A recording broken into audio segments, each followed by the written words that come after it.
Hello everyone, my name is Ryan Couillou. I am a psychologist at Valdosta State University Counseling Center, and welcome to our second part of our graduate student wellness workshop series. This is a presentation on time management, and if you're just joining us, we are in the middle of a three-part series that is designed to help graduate students function better and to get more out of their graduate student experience.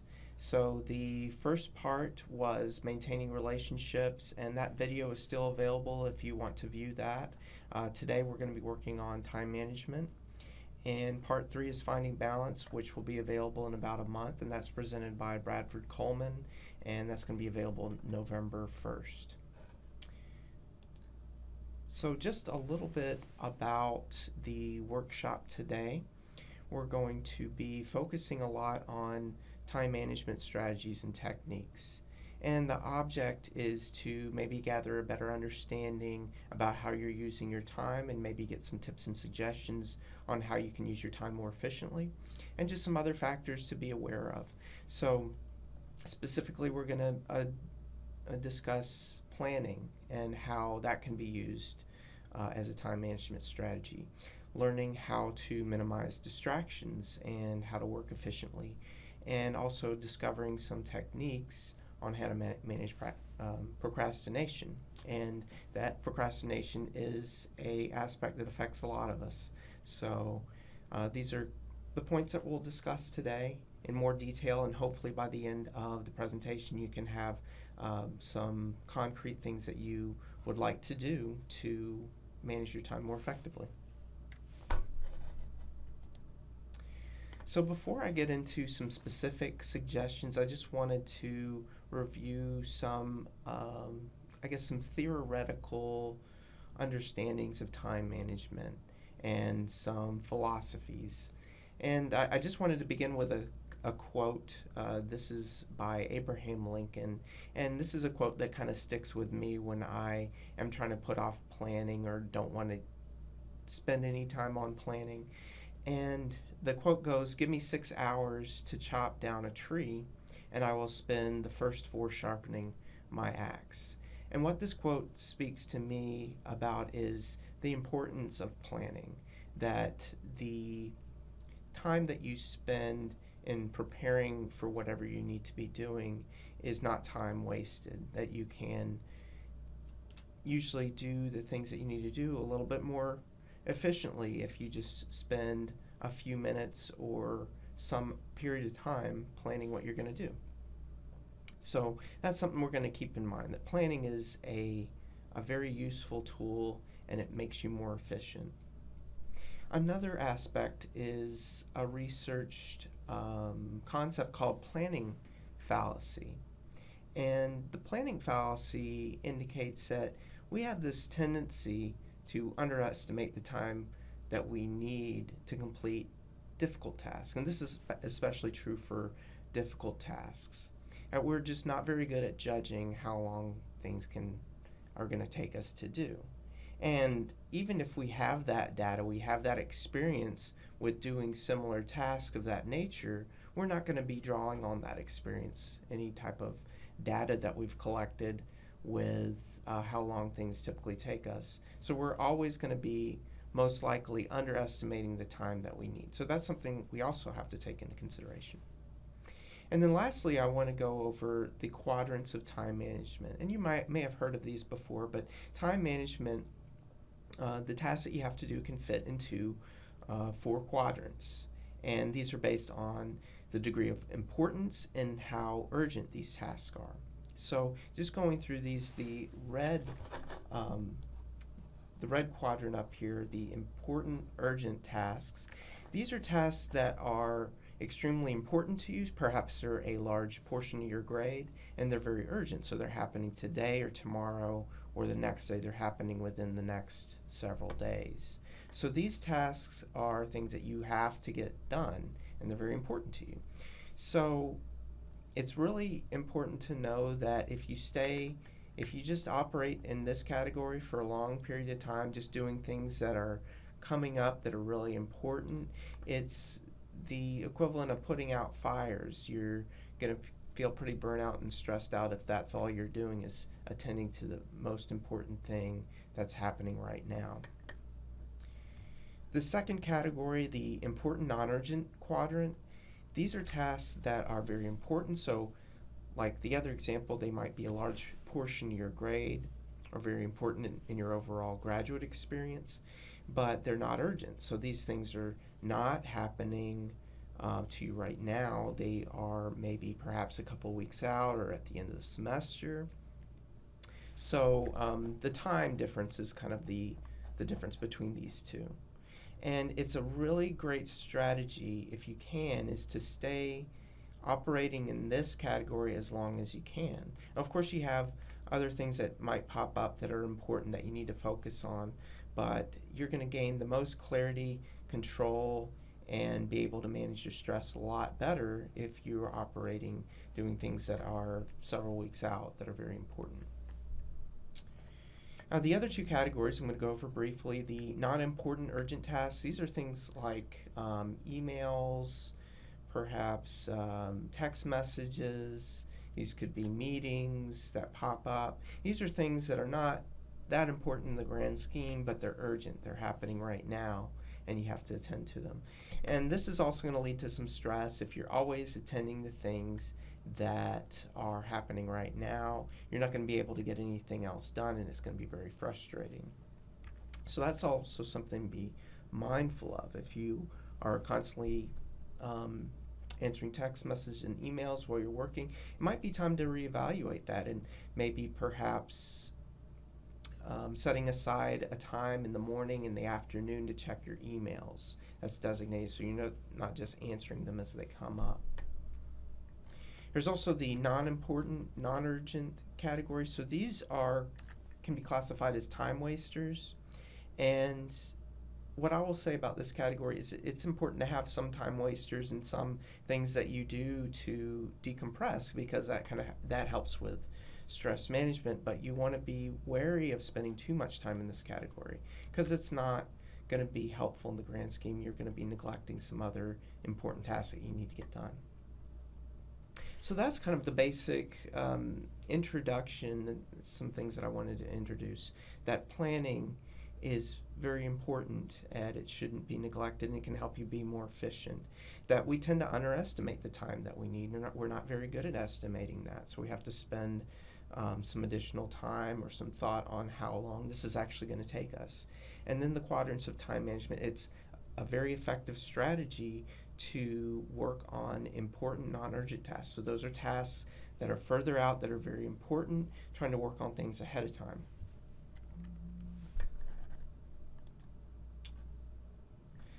So the application, how do we apply these concepts?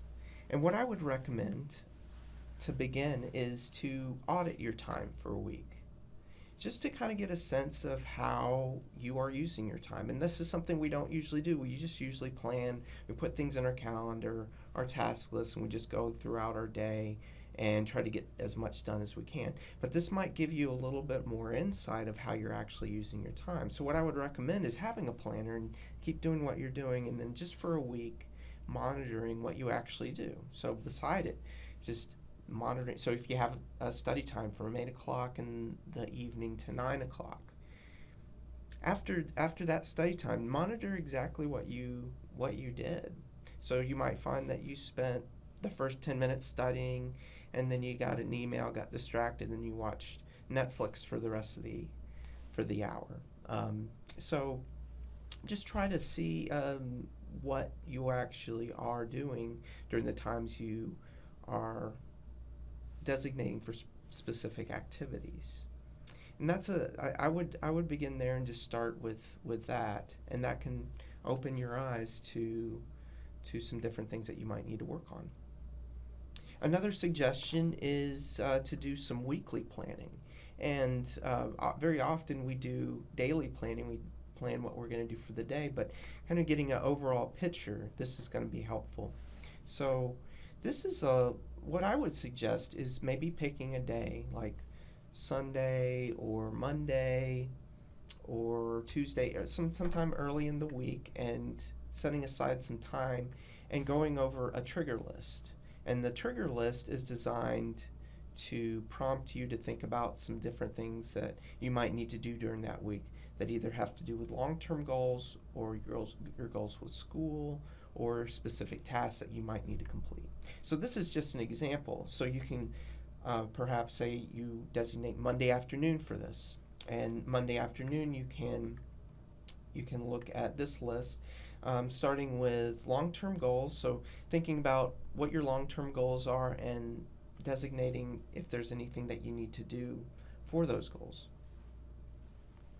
Also, upcoming deadlines, determining if there's any deadlines that are coming this week, any exams, any conferences, any networking opportunities, any promises and commitments that you made to friends, family, or otherwise, any communications that you need to make, an email, writings or readings, any financial issues that you need to attend to. So as you can kind of see, this list is meant to cover a bunch of broad areas, and you can add anything else that you need to do. But what you're doing is you're starting to plan and prompt yourself with things that you might not normally attend to with these weeks, and it helps with preventing anything from getting behind. Calendaring is also a great strategy for time management. And before I get to specific calendaring recommendations, I also encourage a lot of students to do to-do lists. And if you think about a to-do list, usually what we do is we write down everything that we have to do, all the tasks that we have to do during the day, and we don't really organize these in any way. So a specific tweak that you can do to a task list, if you use task lists or to-do lists, is to label each item as A, B, or a C task by the degree of how important they are. So an A task might be one of those important urgent tasks that we talked about, like studying for exam or completing a paper that's due really soon. A B task might be something that is important to you but maybe a little bit further out. And then a C task is anything else that you need to do, like calling a family member or cleaning or anything that's not a high priority. So you can kind of look at these tasks and start to plan ahead what's the most important to address in the day. So that's just a quick alteration to maybe something that you're already doing. Calendaring is and planning your day and your week. One strategy I would suggest is to use what we call chunking. This is delegating certain tasks to certain days. And it's really hard, it's difficult if you're constantly switching your roles and the things you're doing during the day. So for some people that's refreshing and it's invigorating, and for others it's pretty draining. So especially if it's draining for you to switch your hat every day, and for example, if you start in the morning studying, and then you go to class, and then you do research, and then you have a practicum that you attend if you're in a practice-related program, then that's going to be that day's going to be very draining for you. So my suggestion is to, if you can swing this with your schedule, is to have a research day, a study day, a day that you're just doing study and classwork, a day that you're just doing your GA, and trying to minimize how many times you have to switch in and out of each role. That's a really good strategy to not getting burnt out so quickly. Also, trying not to negotiate after you have put something in your agenda or calendar. Once you get into the mentality, once you put something in your calendar that this is not negotiable, that you have to get this done. It's a commitment that you've made to yourself and whatever you have designated yourself to accomplish. There are several calendaring programs, and whether electronic and paper appeals to you, there's several different options. You can use Google Calendar or iCal if you have Apple software or computers. You can use paper calendars if you like the tactile calendar that you can write in and flip through, which some people like. Companies like Franklin Covey There's the Passion Planner, Planner Pad. There's tons of different calendars out there. And depending on what your needs are, you might need to, your calendar might look differently than another graduate student's calendar. Like for myself, I ended up getting a paper calendar that had one page designated for each day because I did a lot during the day. I saw clients, I had all these different things going on, and I really needed to keep detailed track of what I did each day, and that was just for myself. But some other people might find a weekly calendar more helpful. So you don't have to go with the basic, I guess if we think about a stereotypical calendar, a calendar that we think about is a monthly calendar that has the grid and the blocks, but there's a lot of different other calendars out there that are more helpful for graduate students. So that's just something to explore on your own and come up with what might work for you.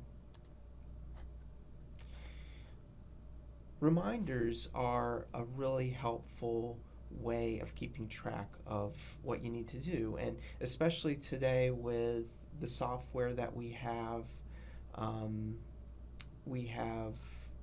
all these different gadgets and phones that can keep track of our day and what we need to do. So any way that you can externalize your memory, remind yourself of the tasks that you need to do during the day, is going to help you out a lot. And that's one of the benefits of using electronic calendaring system. You can link that calendar directly to your phone and you can get reminders of when you have things coming up.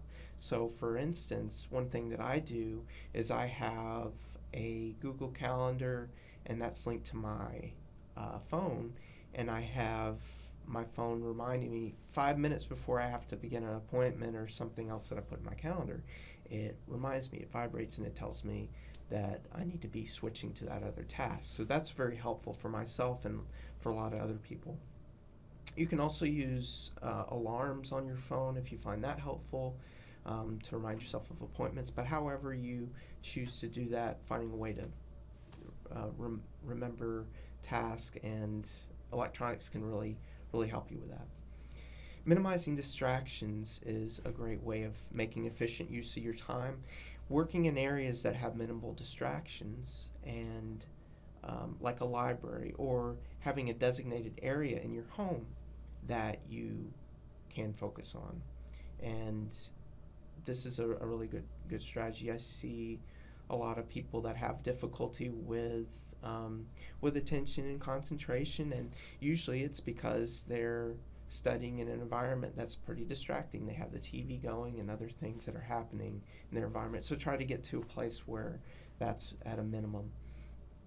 You can also use productivity tools in your browser, and especially if you have difficulty with web surfing or getting distracted when you're on, if you have to use a computer while you're working. There's leech blocks, stay focused, focus bar. These restrict uses of certain time waster websites. So you can designate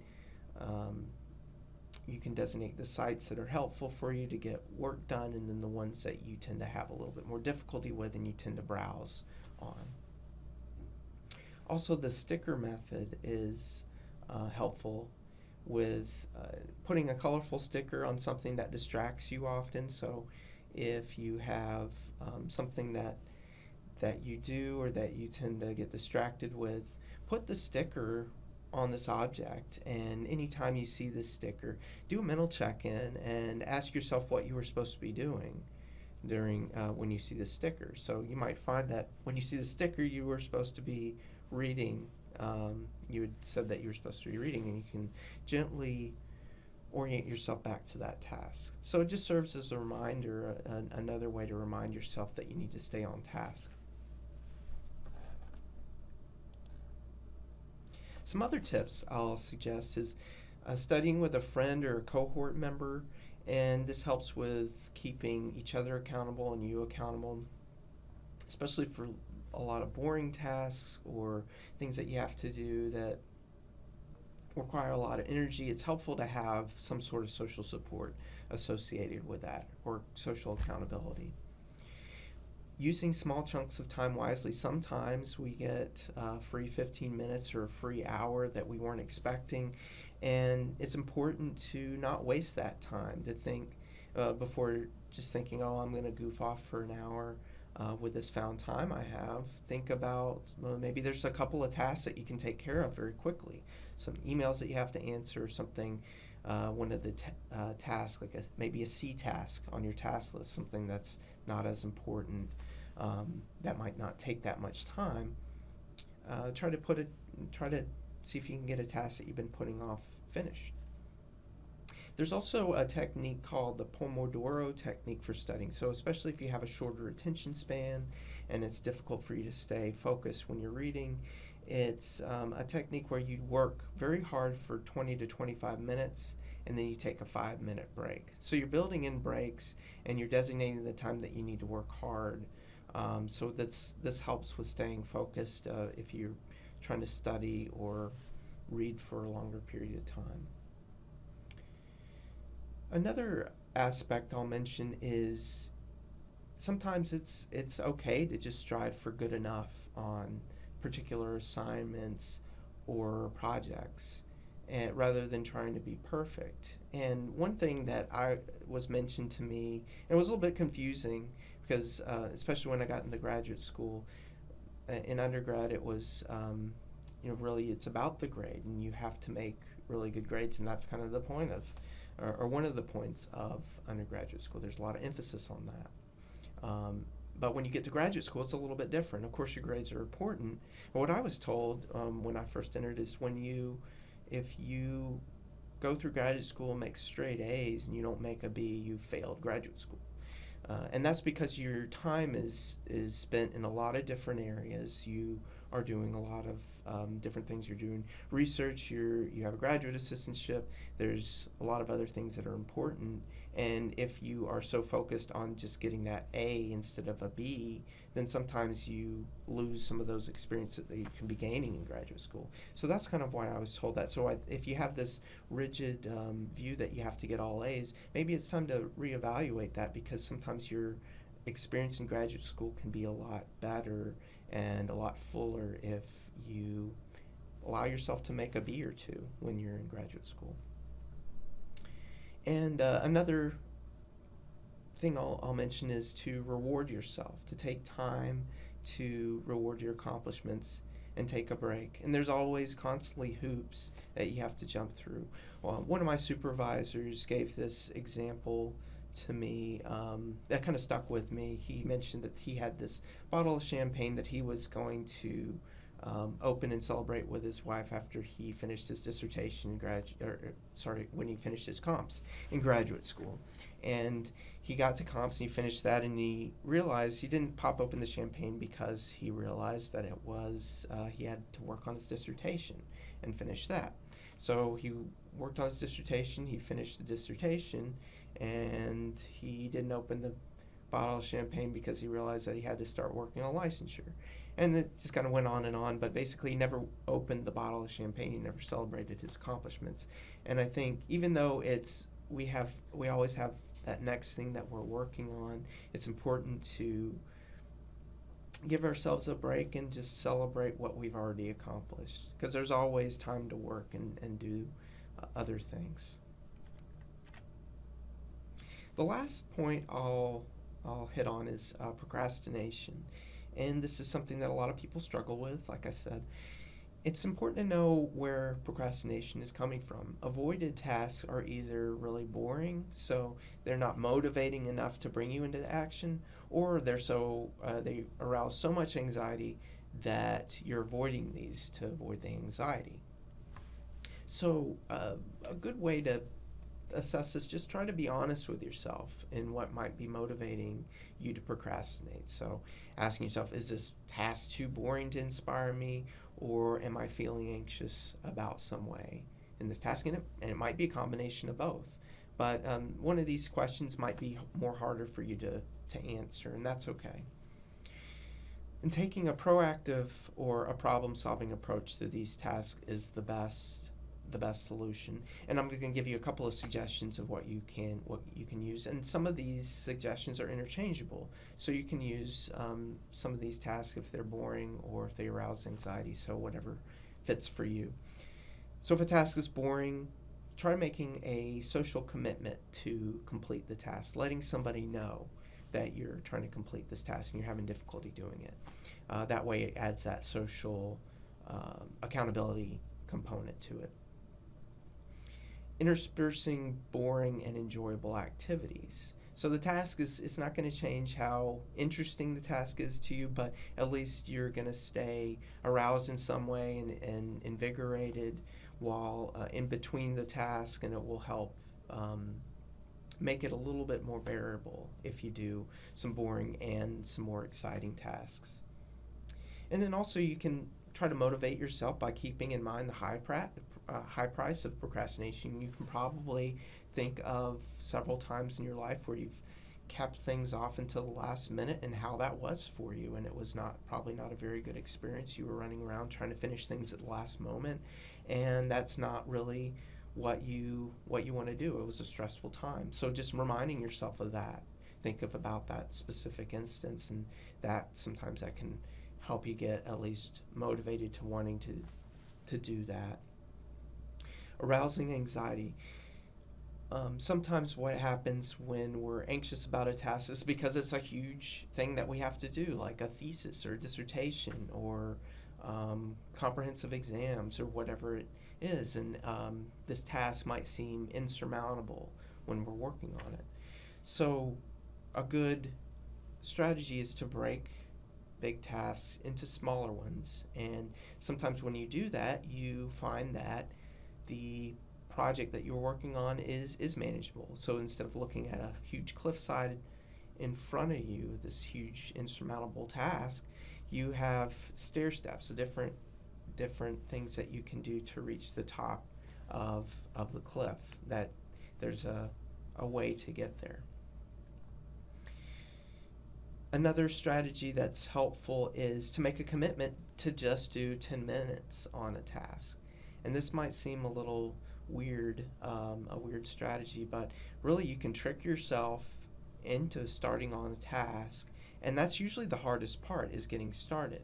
If you make that commitment to 10 minutes, you can say to yourself, well, I don't really want to work on this, but I'm just going to give it 5 or 10 minutes, give it my best shot, and then if I'm still bored with it or if I don't want to work on it, I can go back to whatever I was doing. So it's just a gentle way of getting into a task, and what you'll find is once you're at that 10-minute mark, you usually say, well, this is not so bad, I'm just going to keep working on it, and sometimes you can even get the task done.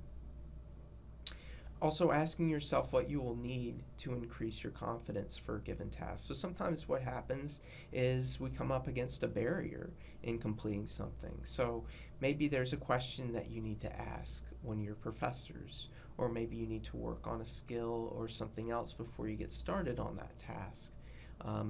So just kind of going back to that problem-solving approach, asking what you need to move forward with the task to make it more approachable.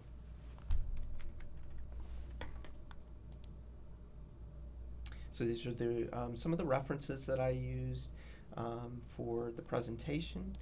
And I'm going to end with talking a little bit about the Counseling Center. Like I did in the other presentation, we are a great resource for personal and group counseling. We offer, our services are free and confidential, and we also offer seminars and workshops online. So please visit our website, and especially if you are still having some difficulty with time management and you'd like some individual counseling on that, we're a great resource for that as well. So thank everybody for attending this seminar and workshop, and I hope everything that was mentioned, or there were a few things that were helpful and can help you manage your time more efficiently. Thank you.